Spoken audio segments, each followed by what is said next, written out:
ভাইরা আমার, বোনেরা আমার, আল্লাহর ওয়াস্তে আসন্ন রমাদানটাতে আসুন, একটু আল্লাহর কাছে বেশি বেশি করে চোখের পানি ফেলি। নিজের এত মামলার আসামি আমরা, এত পাপাচার, এত অন্যায়, এত অপরাধ, এত গুনাহের পাহাড় আমাদের। এগুলো মাথায় আসলে, এগুলো মনে আসলে চোখের পানি না ফেলে থাকার কথা না। আমরা আল্লাহর কাছে, আল্লাহর ভয়ে রমাদান মাসের মতো অফার পাওয়ার পরেও চোখের পানি ফেলে আল্লাহর কাছে কাঁদার সুযোগ হয় না। এর সবচেয়ে বড় কারণ হলো আমরা আমাদের নিজেদের অবস্থান সম্পর্কে ওয়াকিফাল না। আমরা জানি না যে আমরা নিজেরা কত বড় পাপিষ্ঠ, কত অপরাধ হয়ে আছে, কত মামলার আসামি হয়ে আছি। আল্লাহর কাঠগড়ায় আমার বিরুদ্ধে কত শত, কত সহস্র মামলা জানিয়ে উঠবে। সেদিন কোনো রক্ষাকারী কেউ থাকবে না। দুনিয়াতে সুযোগ আছে সেই মামলাগুলোকে ডিসমিস করে যাওয়ার। সেজন্য আল্লাহর কাছে চোখের পানি ফেলে, আল্লাহর ভয়ে সন্ত্রস্ত হয়ে, তওবা করে হারাম থেকে ফিরে এসে তাকওয়ার পথে নতুন জীবন গড়ে আল্লাহর কাছে ক্ষমা চাইলে আল্লাহ সব মাফ করে দিবেন। আল্লাহ ওয়াদা করেছেন যত পাপ করেছেন সব আল্লাহ মাফ করে দিবেন। বান্দার হকগুলো বান্দার কাছ থেকে মাপ নিবেন, যথাযথ নিয়মে মাপ নিবেন, আর আল্লাহর হকগুলোর জন্য চোখের পানি ফেলে মাপ চাইবেন।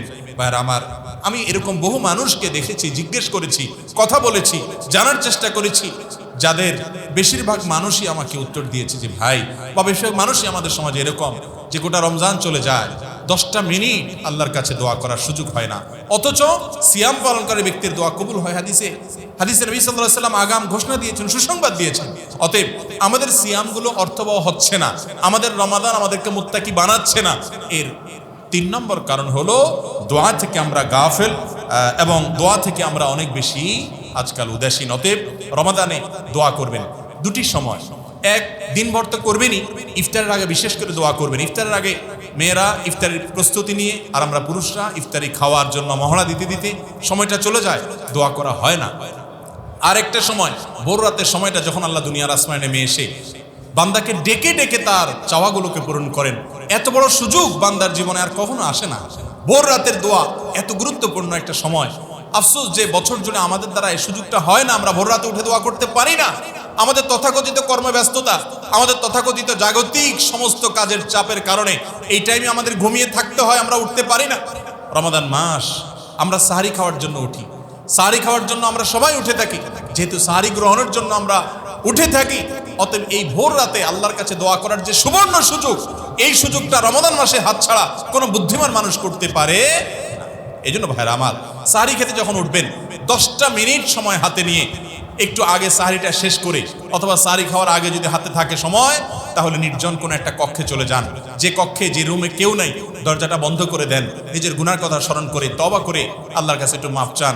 বাড়ির ছাদে চলে যান, নির্জন কোনো জায়গায় চলে যান, মসজিদে যদি কেউ ওই সময় না থাকে মসজিদে চলে যান, একটু আল্লাহর কাছে চোখের পানি ফেলেন। আল্লাহ তাআলা আমাদের সকলকে রমাদানকে অর্থবহ করার জন্য বেশি থেকে বেশি আল্লাহর কাছে নিজের পাপাচারের কথা স্মরণ করে ক্ষমা চাওয়া, আল্লাহর নেয়ামতের কথা স্মরণ করে আল্লাহর মহাব্বতে চোখের পানি ফেলা, আল্লাহর কাছে দোয়া নিবেদন করার তৌফিক দান করুন। আমাদের অনেক ভাইরা আছেন কোরআন এবং হাদিস মোতাবেক চলার, সুন্নাহ মোতাবেক চলার চেষ্টা করেন, জীবনে বিশুদ্ধতার পথে চলার চেষ্টা করেন, কিন্তু দোয়া থেকে মাহরুম, দোয়া থেকে বঞ্চিত। দোয়া হয় না, দোয়া করা হয় না।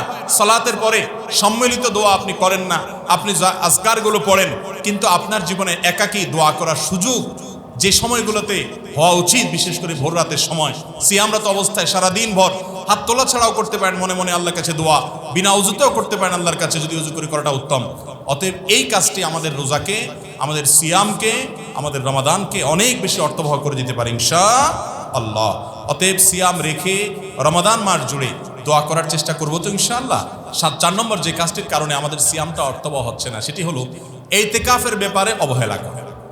রমাদানের অন্যতম একটা গুরুত্বপূর্ণ আমল হলো ইতিকাফ করা।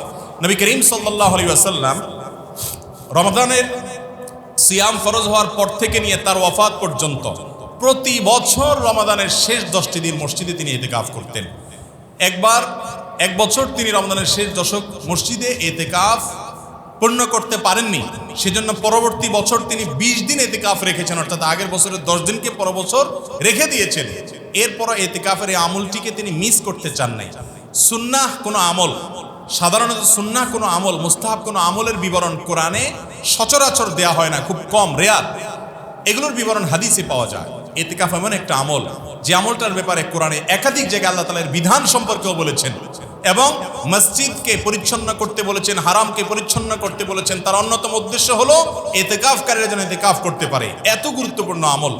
নবী করিম সাল্লাল্লাহু আলাইহি সাল্লামের জীবনে কখনো ইতিকাফের আমলটি একবারও ছুটেনি। আমি বলি যে আমলটি নবী করিম সাল্লাল্লাহু আলাইহি সাল্লামের জীবনে একবারও ছাড়েননি, আমাদের সমাজে বেশিরভাগ মুসলমানদের জীবনে সে আমল একবারও করা হয়নি। যে আমলটি নবীজি সাল্লাল্লাহু আলাইহি সাল্লাম কখনো ছাড়েননি, সে আমল আপনি জীবনে কখনো করেননি। আপনার চাইতে হতভাগার কে হতে পারে বলেন? নিজের শত্রুর সাথেও তো এরকম বৈপরীত্য মানুষের জীবনে থাকে না। ভাইরা আমার, রমাদান মাসের শেষ দশকে ইতিকাফটা কিরকম আমি বলি। আপনি কারোর কাছে কোনো কিছু মুখে চেয়েছেন, টেলিফোনে চেয়েছেন, মোবাইল করে চেয়েছেন, দরখাস্ত চিঠি দিয়ে চেয়েছেন, পেয়েছেন কি পান নাই, আপনার সন্দেহ সংশয় আছে।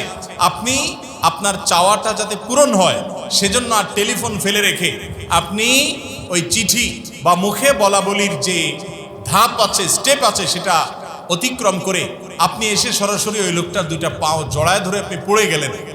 এই চাওয়াটা যেরকম রমাদানের প্রথম দশকে আল্লাহর কাছে দোয়া করলেন, ইবাদত বন্দেগী করলেন, তাকওয়া চর্চা করলেন, সে দ্বিতীয় দশকে করলেন।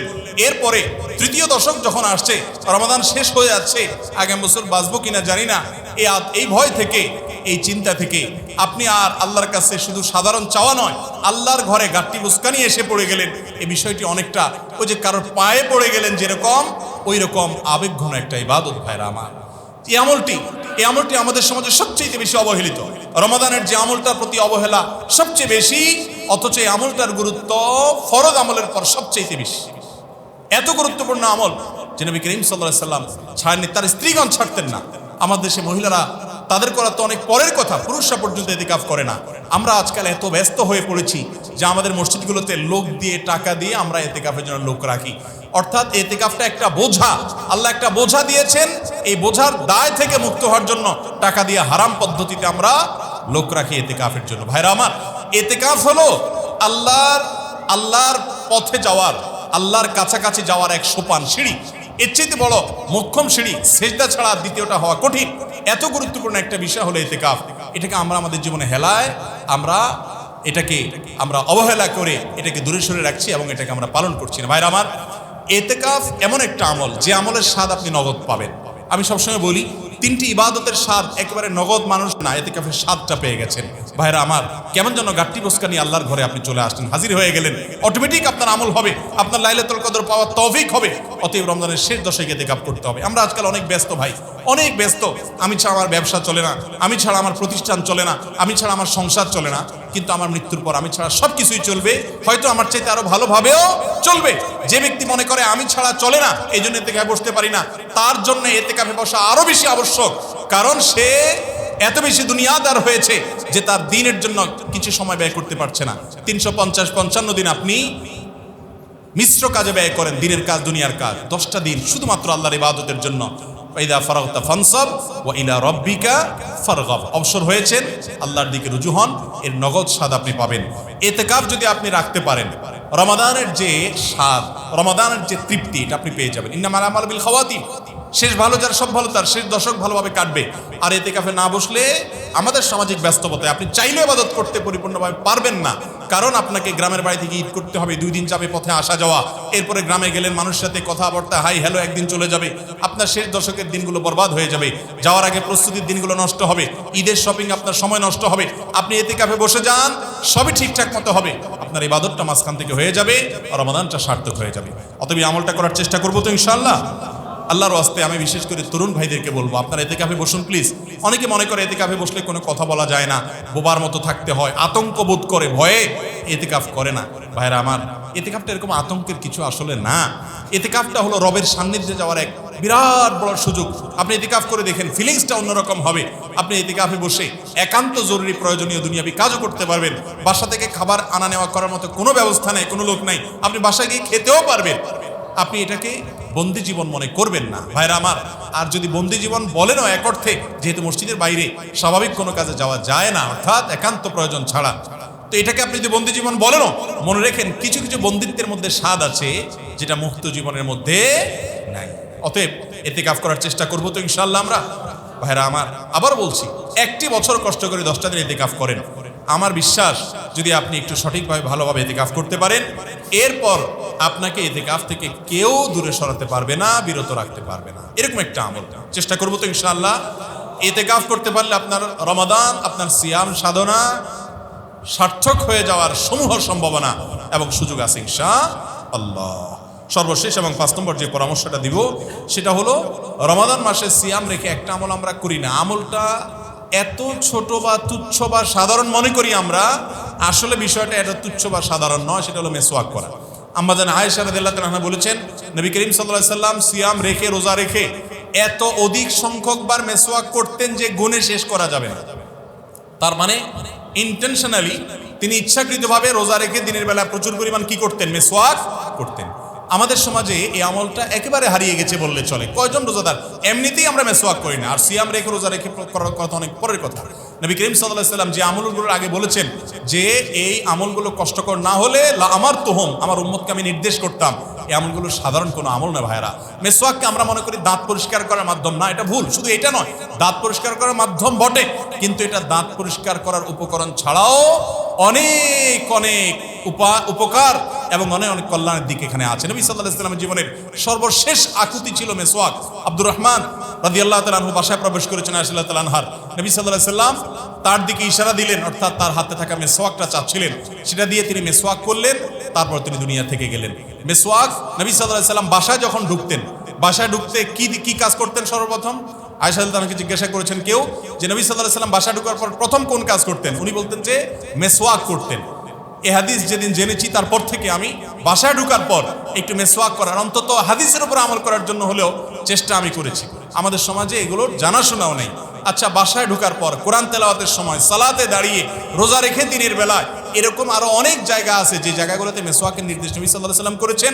সেখানে আপনি দাঁত পরিষ্কারের কোনো বিশেষ কারণ বা রিজন খুঁজে পাবেন না। এখান থেকে বোঝা যায় দাঁত পরিষ্কার করা শুধু নয়, মেসওয়াকের সাথে ইমানের একটা সুনিবিড় সম্পর্ক আছে। নবী সাল্লাল্লাহু আলাইহি ওয়াসাল্লাম এরপরে অনেক বেশি গুরুত্ব আরোপ করেছেন সুনানুল ফিতরা। তো সিয়ামরত অবস্থায় রমাদান মাসে বিশেষভাবে রোজা রেখে ঘন ঘন মেসওয়াক করতে হবে, এটা সুন্নাহ এবং বিস্তৃত এবং হারিয়ে যাওয়া সুন্নাহ। আল্লাহ তাআলা আমাদেরকে এই আমলগুলোর মাধ্যমে আমাদের সিয়াম সাধনাকে, আমাদের গোটা রমাদানকে অর্থবহ করার তৌফিক দান করুন। আবার বলছি এক নজরে, প্রথম কাজ হলো রমাদান মাসে আমাদেরকে সিয়ামের লক্ষ্য, উদ্দেশ্য, তাকওয়া চর্চা, সেটি মাথায় রাখতে হবে এবং একটু পরপরই স্মরণ করতে হবে যে আমার দ্বারা সিয়াম রেখে কোনো হারাম কাজ যেন না হয়। হারাম থেকে বাঁচার যে কসরত, যে চেষ্টা, যে প্রচেষ্টা, এটা যেন আমার জীবনে থাকে, তাহলে ইনশাআল্লাহ সিয়াম অর্থবহ হবে। দ্বিতীয়ত হলো আমাদের সিয়ামের পাশাপাশি কোরআনকে বিশেষভাবে সময় দিতে হবে, যেভাবে বলেছি সেভাবে। আর তৃতীয়ত হলো দোয়া করার যে সুবর্ণ সুযোগ রমাদানে আছে, আমরা অনেকেই এই হাতিয়ারটা ব্যবহার করি না, এটাকে ব্যবহার করতে হবে সঠিকভাবে, অধিক পরিমাণে। এবং চতুর্থত হলো রমাদানের শেষ দশকে ইতিকাফের ব্যাপারে বিশেষভাবে যত্নবান হতে হবে, যেটাকে আমরা খুব অবহেলা করি। আর 5 নম্বর হলো মেসওয়াক সিয়াম রেখে করা খুব তুচ্ছ এবং সাধারণ জিনিস মনে করি আমরা করি না, অথচ এটাকে গুরুত্বের সাথে করা উচিত। নবী করিম সাল্লাল্লাহু আলাইহি ওয়াসাল্লাম বারবার করতেন, আপনি একবারও করবেন না, কিভাবে হতে পারে? আল্লাহ তাআলা আমাদের সকলকে এমন একটা রমাদান কাটানোর তৌফিক দান করুন যে রমাদান আমাদেরকে রমাদান পরবর্তী জীবনে মুত্তাকি হতে শেখায়, তাকওয়াবান করে, তাকওয়ার পথে অগ্রসর করে। আল্লাহ তাআলা আমাকে, আপনাকে, আমাদের সবাইকে রমাদানের এই সুবর্ণ সুযোগকে সর্বোচ্চ সদ্ব্যবহার করার তৌফিক দান করুন। আমরা অনেকে সিয়াম পালন করি, সওম পালন করি, রোজা রাখি, কিন্তু রমাদানের আরেকটা গুরুত্বপূর্ণ বিষয়, সিয়ামের বোন বলতে পারেন, ভাই এবং বোন যেরকম সিয়ামের একটা বোন বলতে পারেন, তার সাথে লাগা আরেকটা আমল করতে পারেন, যে একটাকে ছাড়া একটাকে কল্পনা করা কঠিন, সেটা হলো কোরআন। সিয়ামের সাথে কোরআনের সম্পর্কটা ভাইয়ের সাথে বোনের সম্পর্কের মতো, বোনের সাথে ভাইয়ের সম্পর্কের মতো ওতপ্রোতভাবে জড়িত। আমরা অনেকে রমাদানে সিয়াম পালন করি, কিন্তু কোরআনের হক আদায় করি না। কোরআনের হক আদায় বলতে আমরা বুঝি শুধু তারাবিতে একটু তুফান মিলের গতিতে অথবা 4G 5G গতিতে একটা খতম শোনা, এটা হলো কোরআনের হক আদায় করা। আর নিজেরা যদি পড়ি তাহলেও সেক্ষেত্রে কত দ্রুততার সাথে, কত গতির সাথে আমরা পড়ে শেষ করতে পারি সেই চেষ্টা করি। গতি ভালো জিনিস, সব জায়গায় না। সব জায়গায় গতি জিনিসটা কিনা ভাই ভালো না। নবী করিম সাল্লাল্লাহু আলাইহি সাল্লাম কোরআন কারীমের তেলাওয়াত খুব ধীরস্থিরতার সাথে করতেন। আল্লাহ কোরআনে বলেছেন ওয়ারাত্তিলিল কুরআনা তারতিলা।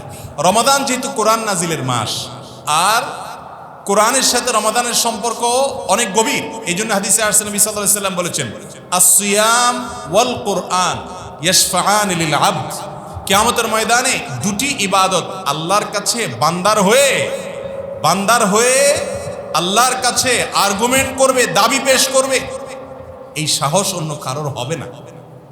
শুধু দুটি ইবাদত, সিয়াম এবং কোরআন, এই দুটি কথা হাদিসে বলা হয়েছে। নবী সাল্লাল্লাহু আলাইহি সাল্লামের হাদিসের ভাষ্যটা খেয়াল করেন। তিনি বলেছেন, সিয়াম, রোজা, এটা আল্লাহর কাছে বান্দার পক্ষ হয়ে আর্গুমেন্ট করে বলবে, আল্লাহ, এই বান্দার ছোটখাটো বা অনিচ্ছাকৃত হয়তো ভুল ত্রুটি থাকতে পারে, কিন্তু আমি দিনের বেলায় পানাহার থেকে, যৌনতা থেকে তাকে দূরে রাখিয়েছি, যার কারণে সে এগুলো করে নাই। আমি এগুলো থেকে বিরত রেখেছি তাকে। এগুলোর মাধ্যমে সে অন্যান্য হারাম কাজ থেকে বিরত থাকার ট্রেনিং নিয়েছে, চেষ্টা করেছে, তাকওয়ার চর্চা করেছে। এই কাজটা আমি তাকে করেছি। আমি যেহেতু তাকে পানাহার করতে দেইনি, যৌনতা চর্চা করতে দেইনি দিনের বেলায়, এই জন্য আজ আমি তাকে আযাবে নিক্ষেপ হতে দিব না। আপনি তাকে জাহান্নামে দিবেন না, আল্লাহ আমার সুপারিশ কবুল করুন। একইভাবে কোরআন আল্লাহর কাছে বলবে, আল্লাহ, আপনারে বান্দা রাত জেগে কোরআন তিলাওয়াত করেছে, অর্থবহ কোরআন তেলাওয়াত করেছে। ওই যে সিয়াম, অর্থবহ সিয়াম রেখেছে, তো যার ফলশ্রুতিতে তাকে রাতে আমি ঘুমোতে দেইনি। কোরআন বলবে, যেহেতু আমি তাকে রাতে ঘুমোতে দেইনি, আমার কারণে সে ঘুম ত্যাগ করেছে, আজ তাকে আপনি জাহান্নামে দিবেন না। এই জন্য ভাইরা আমার, রমাদান মাসে কোরআনের সাথে আমাদের সম্পর্ক হওয়া উচিত সুনিবিড়। বিশেষ করে সিয়ামের সাথে কোরআনের সম্পর্ক নিবিড় হওয়ার কারণে এবং রমাদান মাসটা কোরআন নাজিলের মাস হওয়ার কারণে নবী করিম সাল্লাল্লাহু আলাইহি সাল্লাম কানা ইয়াতাদারাসুল কোরআন, কোরআনের মুদারাসা করতেন, তাদারুস করতেন এই রমাদান মাসে। জিবরিলের সাথে কোরআন শোনাশুনি করতেন। কোরআন আপনি শুনবেন, আরেকজন তেলাওয়াত করবে, বসে বসে শুনবেন। তারাবিতে আমরা শুনি আলহামদুলিল্লাহ, তারাবির বাইরেও চেষ্টা করেন, এবং আপনি তেলাওয়াত করবেন, আরেকজনকে শোনাবেন, অর্থ সহকারে, ব্যাখ্যা সহকারে, বিশ্লেষণ এবং তাফসীর সহকারে কোরআন বোঝার চেষ্টা করবেন। গোটা রমাদান জুড়ে কোরআন জানার চেষ্টা আমাদের মধ্যে থাকা উচিত। আমরা বেশিরভাগ মানুষ গতানুগতিকভাবে কোরআন খতম দিয়ে শেষ করে ফেলি, একটু তাফসীর জানা, একটু অর্থ জানার চেষ্টা করি না। ভাইরা আমার, কোরআন এসেছে আমাদেরকে পথ দেখাবার জন্য। আল্লাহ বলেছেন, ইয়া আইয়ুহাল্লাযীনা আমানু, হে ঈমানদারেরা। এরপর আল্লাহ কি বলেছেন আপনি আর জানেন না, আপনি শুধু পড়ে চলে গেছেন। তো এই জন্য কোরআন আসেনি, কোরআন এসেছে ইয়া আইয়ুহাল্লাযীনা আমানু, হে ঈমানদারগণ। এই কথা বলার পর আল্লাহ যে কথাটা বলেছেন ওইটা বুঝে সেটা অনুযায়ী আমল করার জন্য কোরআন এসেছে। অতএব রমাদানে আপনি কোরআন তেলাওয়াত করেন, না বুঝে তেলাওয়াত করলেও সওয়াব হবে, কিন্তু শুধুমাত্র সওয়াব আহরণের জন্যই কোরআন আসেনি। কোরআন এসেছে লিয়াদাব্বারু আয়াতি, যাতে কোরআনের আয়াত যেগুলো আপনার বোঝার সক্ষমতা আছে সেগুলো বুঝে সেগুলো নিয়ে আপনি ভাবেন, চিন্তা করেন এবং সেগুলোকে নিজের জীবনে বাস্তবায়ন করেন। অতএব রমাদানের সিয়াম সাধনাকে, রমাদান সাধনাকে আপনি যদি অর্থবহ করতে চান, তাহলে আপনাকে কোরআনকে স্পেশালভাবে সময় দিতে হবে। তেলাওয়াত করবেন, তেলাওয়াত শুনবেন, দুইভাবে, নিজে করবেন, আরেকজনের তেলাওয়াত শুনবেন, অর্থ এবং ব্যাখ্যা সহকারে কোরআন বোঝার চেষ্টা করবেন এবং কোরআনের যে নির্দেশনাগুলো আছে সেগুলোকে দেখে দেখে বুঝে বুঝে আমল করার চেষ্টা করবেন। চেষ্টা করবো না ইনশাআল্লাহ? আমরা দুইটা পয়েন্ট বললাম। তাহলে নাম্বার 3 নম্বর পয়েন্ট হলো, রমাদানে আমাদের জীবনে দোয়া করার এক সুবর্ণ সুযোগ তৈরি হয়। আমরা দোয়া থেকে আজকাল বেশিরভাগ মুসলিমরা বঞ্চিত। আমাদের তরুণ ভাইদের মধ্যে এরকম খুব কম সংখ্যক মানুষ পাওয়া যাবে যে আল্লাহর বান্দা তার গোটা জীবনে একটি বারের জন্য চোখের পানি ফেলে মালিকের কাছে একটু কাঁদতে পেরেছে। অনেক হতভাগা আছে, অনেক হতভাগা আছে। গোটা রমাদান জুড়ে হয়তো তিনি রোজা রেখেছেন, সিয়াম পালন করেছেন, সাহারি করেছেন, ইফতার করেছেন, তারাবি করেছেন, কোরআন তেলাওয়াত করেছেন, পড়ে শেষ করে খতম দিয়েছেন, অনেক ইবাদত করেছেন মাশাআল্লাহ। গোটা রমাদানে একটি বারের জন্য মালিকের কাছে নিজের গুনাহের জন্য আল্লাহর ভয়ে সন্ত্রস্ত হয়ে চোখের পানি ফেলেছেন, অথবা আল্লাহর নিয়ামত পাওয়ার আশা, আল্লাহর মহাব্বতে একটু চোখের পানি ফেলেছেন, এরকম মানুষের সংখ্যা আমাদের সমাজে একেবারেই কম। মুহতারাম হাজিরিন, রমাদান এলে আল্লাহ তাআলা অনেক মানুষকে মাফ করেন, সাধারণ ক্ষমা ঘোষণা করেন। আল্লাহর এই মাফ পাওয়ার জন্য অ্যাপ্লিকেশনটা তো করতে হবে, দরখাস্তটা তো অন্তত যথাযথ নিয়মে করতে হবে। কত মানুষ দরখাস্ত করে পায় না। আপনি দরখাস্ত করা ছাড়া কিভাবে কল্পনা করেন আপনি পেয়ে যাবেন? অতএব ভাইরা আমার, রমাদান মাসকে অর্থবহ করার জন্য দিনভর আপনাকে দোয়া করতে হবে। সালাসাতুন লা তুরাদ্দু দাওয়াতুহুম, 3 ব্যক্তির দোয়া আল্লাহ ফিরিয়ে দেন না। এর মধ্যে এক ব্যক্তি হলেন আস-সায়েম হাত্তা ইফতির, রোজাদার ব্যক্তি, সিয়াম পালন করে ব্যক্তি ইফতার রাগ পর্যন্ত তার দোয়া কবুল হয়। আপনি সিয়াম রেখেছেন, রোজা রেখেছেন, রমজান মাস চলছে, আপনি কাজ করছেন, আপনি বাসায় যাচ্ছেন, আপনি কোনো ব্যস্ততার মধ্যে আছেন, জাগতিক কোনো কাজ করছেন, অবসর বসে আছেন, আপনি আল্লাহর সাথে একটু কথা বলেন, আল্লাহকে নির্জনে একাকী আল্লাহর কাছে মনের চাহিদাগুলো নিবেদন করেন, একটু আল্লাহর ভয়ে চোখের পানি ফেলে দেন। আল্লাহর ভয়ে চোখের পানি ফেলার যে স্বাদ, এই স্বাদ দুনিয়ার কোথাও নাই ভাইরা আমার। ডাকাতের ভয়ে, সন্ত্রাসীর ভয়ে, একজন খারাপ মানুষের ভয়ে যদি তটস্থ হয়ে আপনার ভয়ে চোখের পানি আসে, সেই চোখের পানি আসার ফলে মানুষের মধ্যে অস্থিরতা কাজ করে, ব্যাকুলতা কাজ করে, কিন্তু রবের ভয়ে যদি চোখের পানি ফেলা যায়, তাহলে সেক্ষেত্রে একজন মানুষের অন্তরে এক ধরনের প্রশান্তি অনুভব হয়, ফ্রেশনেস অনুভব হয়। একটু কেঁদে দেখুন, একটু আল্লাহর ভয়ে চোখের পানি ফেলার অভ্যাস করে দেখুন। অন্যান্য রমাদানগুলো যেভাবে কাটিয়েছেন বা না কাটিয়েছেন,